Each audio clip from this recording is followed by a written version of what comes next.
Welcome back. Once your campaign is running, you can check the results by looking at your reporting tabs. The Reports tab, the Leads tab, the Winners tab, and then if you're using split tests, you can watch this tab, and then Fraud Detection, which will tell you whether Upviral is picking up individuals that are trying to skirt your system.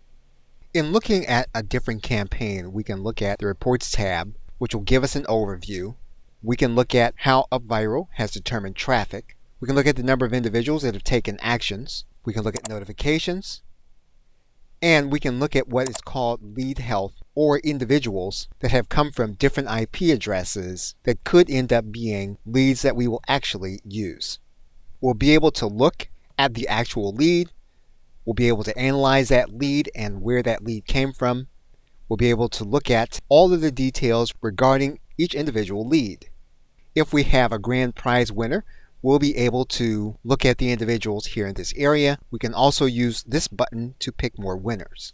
We can look to fraud detection, and we'll be able to tell if an individual looks fraudulent in terms of how they came in. And we can do a few things. We can add the individual to our campaign if we decide the lead is legitimate, or we can blacklist the individual from all of our campaigns.